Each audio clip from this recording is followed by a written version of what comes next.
ఓం నమో వెంకటేశాయ.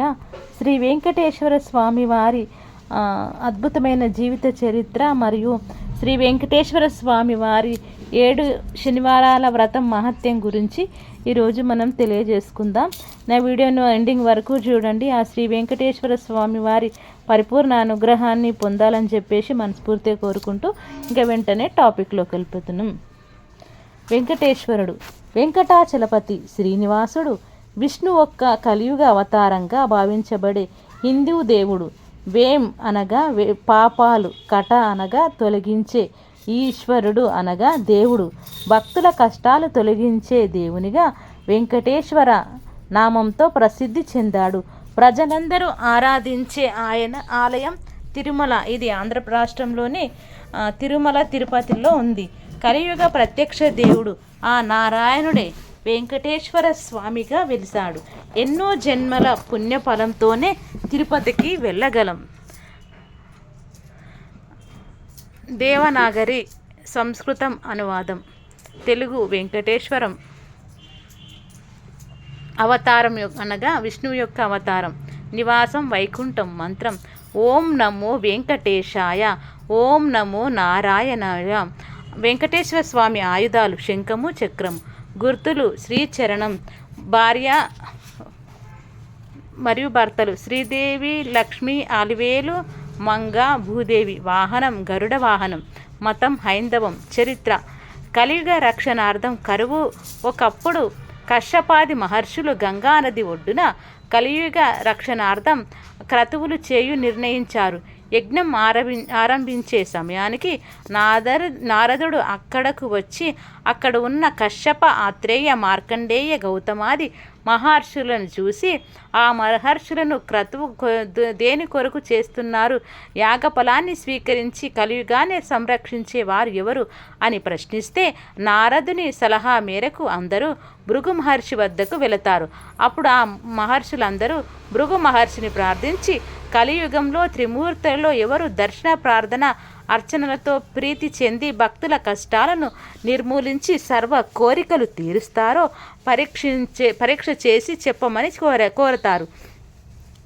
సత్యలోకంకు మహర్షుల కోరిక మేర భృగువు యోగదండం కమండలం చేతబట్టి జపమాల వడిగా త్రిప్పుతూ సత్యలోకం ప్రవేశించగా బ్రహ్మ సరస్వతి సహితుడై సరస్వతి సంగీతాన్ని ఆలకిస్తూ చతుర్వేద ఘోష జరుగుతూ ఉంటే దానిని కూడా ఆలకిస్తూ సృష్టి జరుగుతూ ఉంటాడు. చతుర్ముఖ భృగు మహర్షి రాకను గ్రహించడు. తన రాక గ్రహించని బ్రహ్మకు కలియుగంలో భూలోకంలో పూజలుండవు అని శపిస్తాడు. తర్వాత వచ్చేసి కైలాసంకి వెళ్తాడు. బ్రహ్మలోకం నుండి శివలోకం వెళతాడు. భృగువు శివలోకంలో శివపార్వతులు ఆనంద తాండవం చేస్తూ పరవశిస్తుంటారు.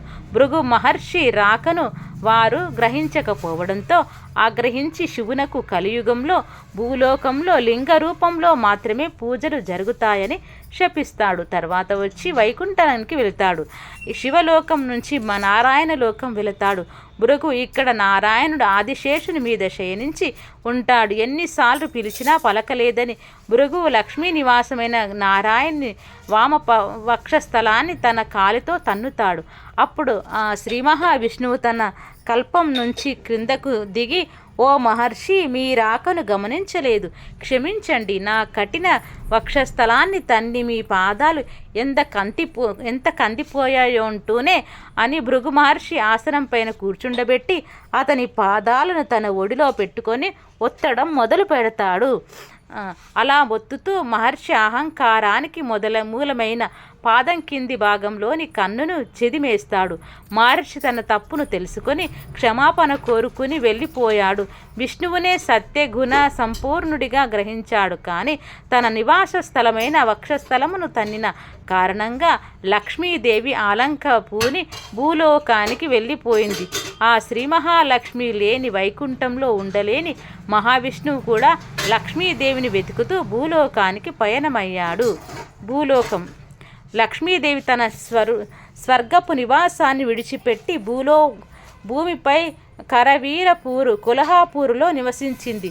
ఆమె బయలుదేరిన తర్వాత విష్ణువు భూలోకంలో వెంకట కొండపై పుష్కరిణి పక్కన ఆహారం నిద్ర లేకుండా లక్ష్మి తిరిగి రావాలనే ధ్యానంతో చింత చెట్టు కింద చీమల పుట్టలో నివసిస్తుంటాడు.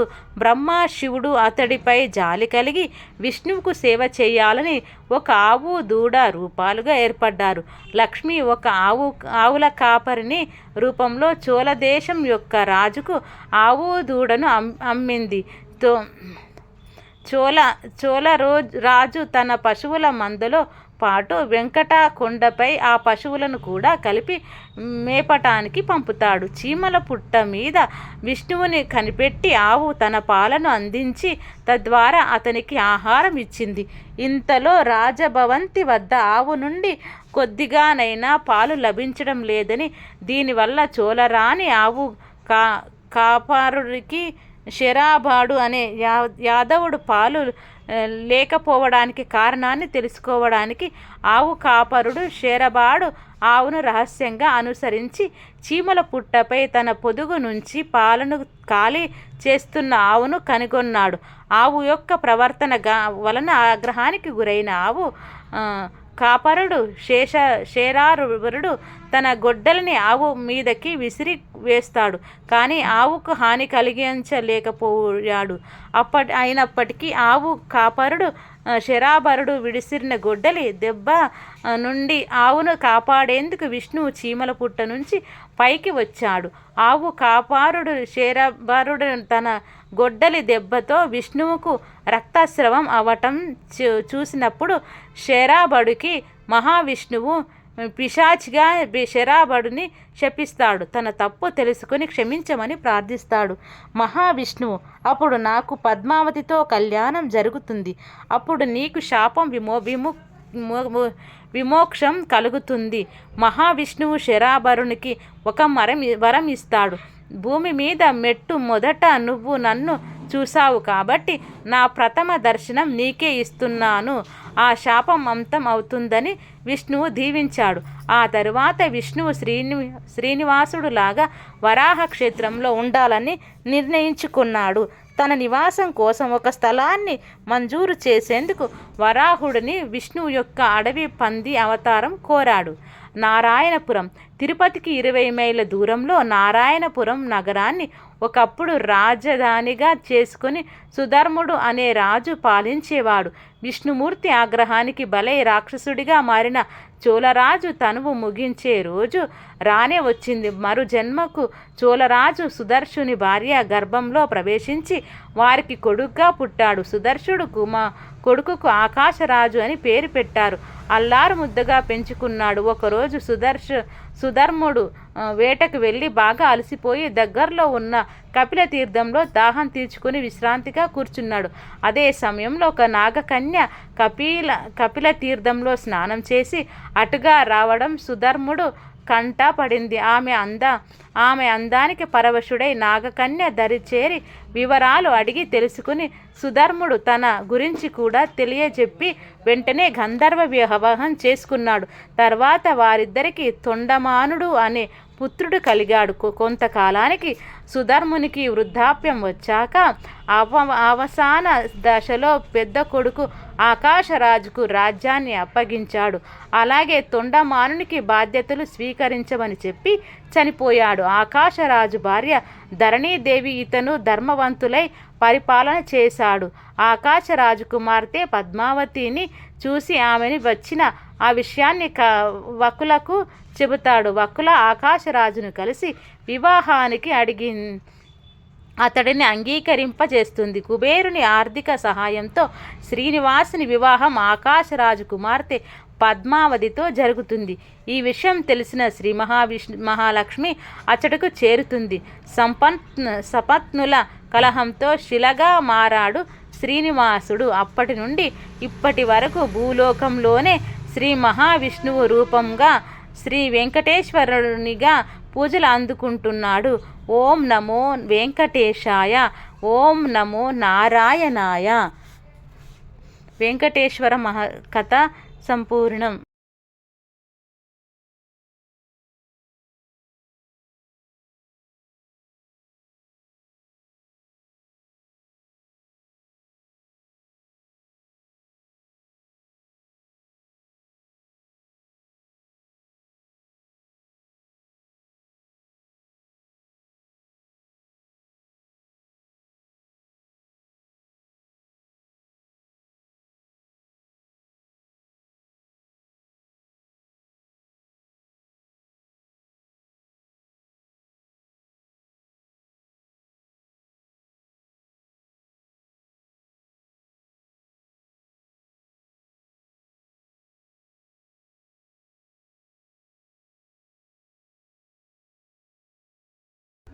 గంట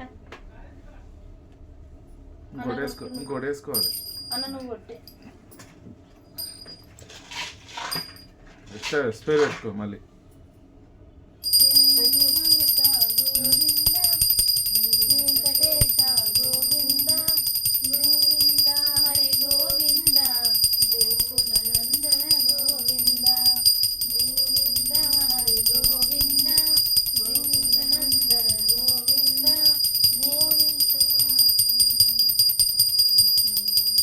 పాట సెట్ చేసుకోరు. శ్రీరాంటి కన్యకు శ్రీ మహాలక్ష్మికి నీరజానను నిత్య నీరాజనం నీరాజనం నిత్య నీరాజనం పద్మావతి సాయంకాల సమయంలో సంధ్యాదీపారాధనలో వస్తుందమ్మ మహావతమ్మ వస్తుందమ్మ పద్మావతమ్మ మెడలో ఎన్నో హారాలు శివలో ఎన్నో పుష్పాలు నుదుట కుంకుమ తిలకముతో రావమ్మ తల్లి రావమ్మ పద్మావతమ్మ రావమ్మ పాల సముద్రుని పుత్రికగా శ్రీరామచంద్రుని ప్రియ సఖిగా రావమ్మ తల్లి రావమ్మ పద్మావతమ్మ రావమ్మ పాలభిషేకం దేవికే పుష్పభిషేకం దేవికే కన్నుల పండుగ భక్తులకే రావమ్మ తల్లి రావమ్మ పద్మావతమ్మ రావమ్మ మము దీవించు మాయమ్మ మము కాపాడు మాయమ్మ పద్మ రావమ్మ తల్లి రావమ్మ పద్మావతమ్మ రావమ్మ శుభములనిచ్చే మాయమ్మ సాయంకాల సమయములో సంధ్యాదీపారాధనలో వస్తుందమ్మ మహాలక్ష్మి వస్తుందమ్మ పద్మావతమ్మ. శ్రీ వెంకటేశ్వరాయ నమః. మహాకర్పూర నీరాజనం సమర్పయామి. పూతుంది తండ్రి 7 శనివారాల వ్రతం పూర్ణం చేసుకున్నాం. తీసుకోరు మీరు ఇద్దరు.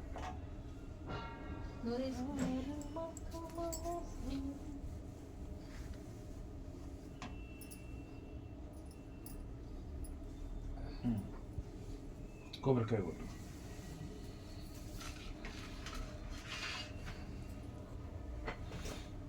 నువ్వు ఇంకా జరి కొట్టు. బంద్ చేసినారు. బంద్ చేయలేదు. బయదేనా